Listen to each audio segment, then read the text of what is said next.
Davos में धौंस जमा रहे ट्रंप का एयरफोर्स वन जब अमेरिका के लिए वापसी की उड़ान भर रहा था, तब पुतिन का परमाणु बम बरसाने वाला बम वर्षक लड़ाका बाल्टिक सागर में मंडराने लगा।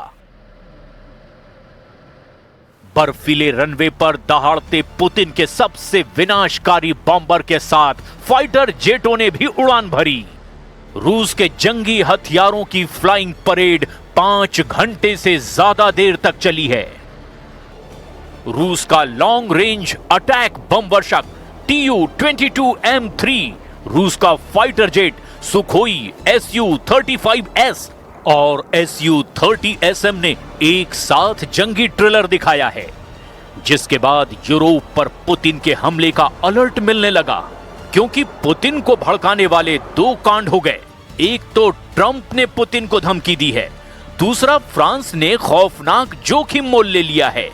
तो क्या दावोस शिखर सम्मेलन में ट्रंप के दावे बेमानी हो चुके हैं?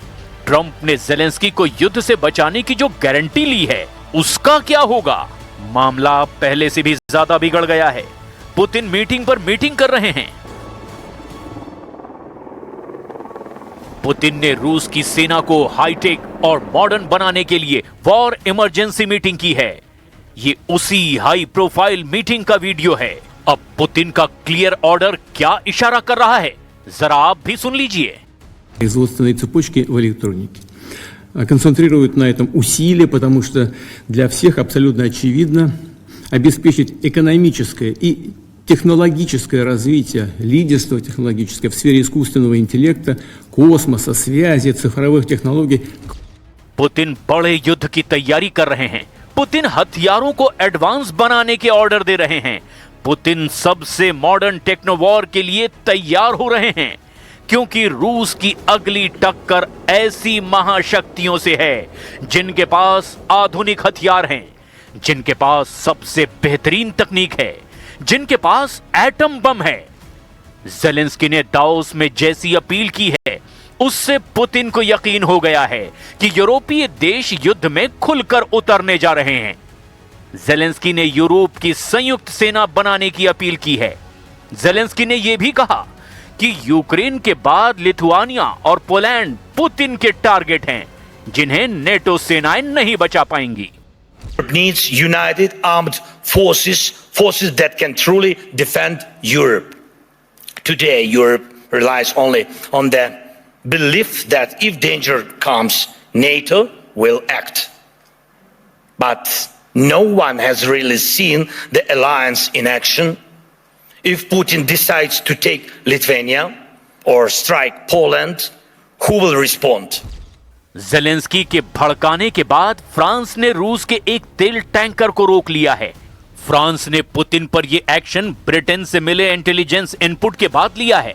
राष्ट्रपति इमैनुअल मैक्रो ने पुतिन के ऑयल टैंकर को पकड़ने के बाद रूस को खुली धमकी दे डाली है। मैक्रो ने सोशल पोस्ट में लिखा कि वो रूस को युद्ध के लिए अवैध तरीके से फंड नहीं जुटाने देंगे। फ्रांस ने रूस के जिस जहाज को पकड़ा है, उसका नाम ग्रिंच बताया गया है। जब ये तेल का जहाज भूमध्य सागर से गुजर रहा था, तब फ्रांस ने इसे कब्जे में ले लिया। फ्रांस ने जानकारी दी कि ग्रिंच जहाज पर फर्जी झंडा लगा था। फ्रांस ने इंटरनेशनल कानून का हवाला देकर पुतिन का तेल टैंकर पकड़ा तो ज़ेलेंस्की खुश हो गए, लेकिन रूस के जहाज को पकड़ना मैक्रो को बहुत भारी पड़ सकता है, क्योंकि पुतिन का दिमाग बहुत ज्यादा गर्म हो गया है। क्रेमलिन में अमेरिकी प्रतिनिधियों से हुई बैठक में पुतिन ने कई बार नाराजगी जाहिर की है। जगह क्रेमलिन, मॉस्को, रूस। हस्तियां: प्रेसिडेंट पुतिन, ट्रंप के दूत स्टीव विटकॉफ, ट्रंप के दामाद जेरेड कुशनर और व्हाइट हाउस के सलाहकार जोश ग्रीनबाम। आधी रात ये चारों लोग बैठक कर रहे थे। बैठक का पहला घंटा पुतिन के लिए हाई टेंशन में गुजरा, लेकिन पुतिन युद्ध रोकने के कई ऑफर से खुश भी हुए। दूसरा घंटा शुरू हुआ तो पुतिन ने अपनी शर्तें बतानी शुरू की, जिसे सुनकर ट्रंप की टीम की टेंशन बढ़ने लगी। आखिरी और तीसरे घंटे में प्रेसिडेंट पुतिन फिर उसी बात पर आकर ठहर गए। बात यूक्रेन में जीती गई जमीन की थी। पुतिन ने बैठक इसी पॉइंट पर खत्म कर दी जिसके फौरन बाद यूक्रेन में ये बारूदी बवंडर दिखने लगा, क्योंकि पुतिन ने ललकारते हुए कहा कि रूस यूक्रेन में जीती 1 इंच जमीन से समझौता नहीं करने वाला। ये युद्ध तभी रुकेगा जब यूक्रेन हाफ हो जाएगा। क्रेमलिन सहयोगी उरी उशाकोव ने मॉस्को मीटिंग की इनसाइड स्टोरी कुछ यूं बताई है। во Флориде и в ряде европейских столиц. В целом, я бы сказал так, что встреча президента России с американскими представителями. उधर जेलेंस्की ने हर शर्त मान ली है। उन्होंने यूक्रेन को रूस से बचाने वाली सिक्योरिटी गारंटी मिलने का भी दावा किया है। प्रेसिडेंट ट्रंप से दावोस में मिलने के बाद जेलेंस्की युद्ध समझौते के लिए जल्दबाजी में हैं, लेकिन ट्रंप के लिए पुतिन को समझा पाना इतना भी आसान नहीं दिख रहा। हालांकि ट्रंप दावा कर रहे हैं कि पुतिन जेलेंस्की दोनों डील चाहते हैं। ट्रंप के मुताबिक कभी हां कभी ना का असमंजस खत्म हो चुका है। दोनों लीडर युद्ध खत्म करना चाहते हैं। What's happened here is there were times when Putin didn't want to make a deal, times when Zelensky didn't want to make a deal, and it was like opposite times. Now I think they both want to make a deal, but we'll find out. लेकिन Davos का हासिल zero है। Moscow meeting में भी कुछ खास नहीं निकला। अब रूस, यूक्रेन और अमेरिका एक साथ अबू धाबी में युद्ध समझौते पर बैठक करने के लिए तैयार हैं। ये पहली बार होगा जब तीनों देश एक टेबल पर होंगे। अब तक हुई तमाम कोशिश में रूस ने अभी भी यूक्रेन को सीधे युद्ध समझौते के लायक तक नहीं समझा, लेकिन अब पुतिन ने जेलेंस्की एंड टीम को टेबल पर आने की अनुमति दे दी है, क्योंकि ट्रंप ने पुतिन की ज्यादातर डिमांड मान ली है। बस पेच अब एक बात पर फंसा हुआ है, और वो है डॉनबास, जिस पर पुतिन रूस का कब्जा चाहते हैं। पुतिन के टारगेट पर पश्चिमी यूक्रेन की तरफ 4 बड़े सेंटर हैं। पहला है खार्किव, दूसरा है सुमय, तीसरा है डोनेस्क और चौथा है निप्रो नदी के किनारे पर जापोरिजिया।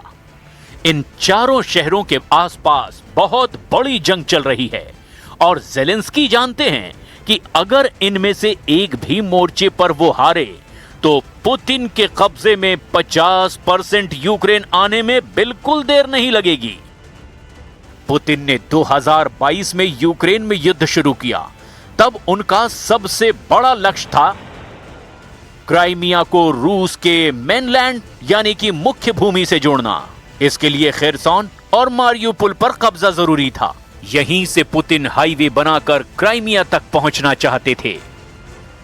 इसी वजह से पुतिन ने युद्ध में कोई कमी नहीं बरती। वो उन इलाकों पर और चोट करते हैं जहां वो पहले से मजबूत हैं। यूक्रेन के नक्शे पर ये ईस्ट कॉरिडोर देखिए, यानी डॉनबास का वो रीजन जहां लुहांस्क और डोनेस्क इलाके आते हैं। इसके साथ ही रूस दक्षिण में मारियुपोल और क्राइमिया तक रेड कॉरिडोर बनाना चाहता है, और इन्हीं इलाकों में मजबूत पकड़ हासिल करने के लिए वो यूक्रेन को बांटने वाली नदी नाइपर के जरिए ईस्ट और वेस्ट वाला फ्रंट तैयार करना चाहते हैं।